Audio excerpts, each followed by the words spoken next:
High, আজকে আমি tuna ফিশের একটা রেসিপি শেয়ার করতে যাচ্ছি। এটা বানানো ভীষণই সহজ।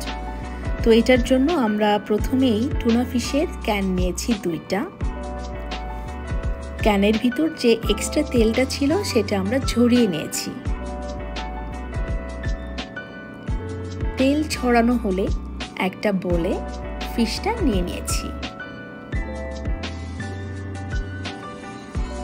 পেঁয়াজ কুচি,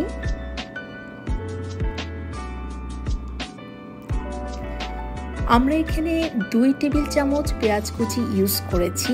এটা আপনারা বাড়িয়ে বা কমিয়ে ইউজ করতে পারবেন, সম্পূর্ণ আপনার টেস্টের উপর ডিপেন্ড করবে।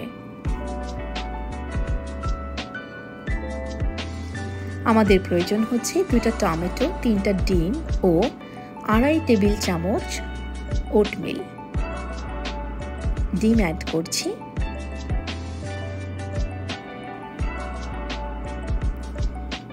ডিম অ্যাড করার পর এটা খুব ভালোভাবে মিশিয়ে নিতে হবে।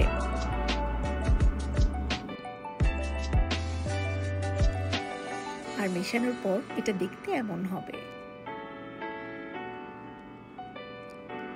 পেঁয়াজ কুচি অ্যাড করছি।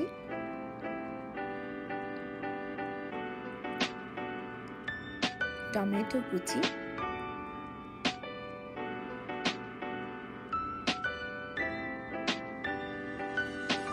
আমরা এখানে 2টা টমেটো ইউজ করেছি। আপনারা বাড়িয়ে বা কমিয়ে নিতে পারবেন, একেবারেই পেঁয়াজের মতো।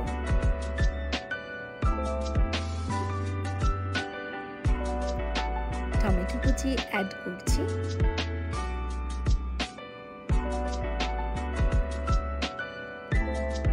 এখন আমাদের প্রয়োজন হবে লবণ এবং গোলমরিচের গুঁড়া।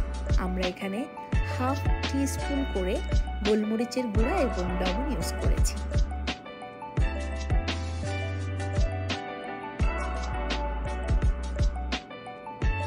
অবশ্যই আপনাকে খুব ভালোভাবে সবগুলো উপকরণ মেশাতে হবে। এখন আমরা ওটমিল পাউডারটা দিয়ে দিব।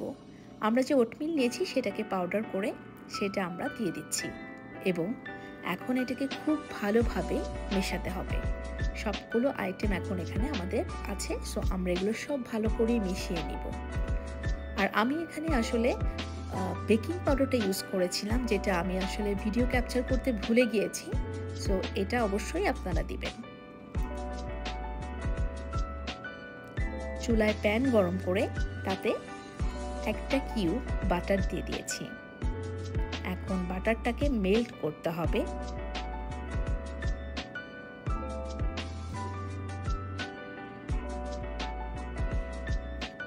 এখন আমাদের যে ব্যাটারটা তৈরি করা ছিল সেটা আমরা প্যানে দিয়ে দিব এবং খুব ভালোভাবে সেটাকে ফিক্স করব।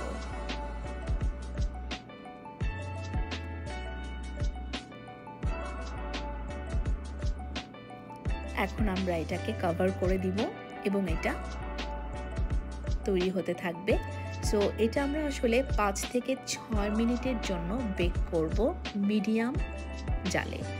তারপরে আমরা এটাকে আবার উল্টায় দিব, অপোজিট সাইডটা আবার বেক করার জন্য আমরা 4 থেকে 5 মিনিট বেক করব।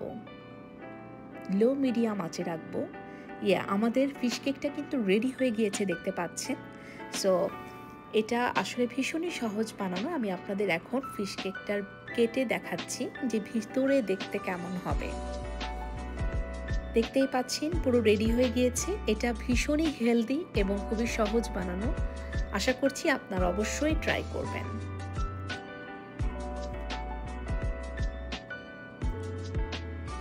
Thank you for watching. Have a good day.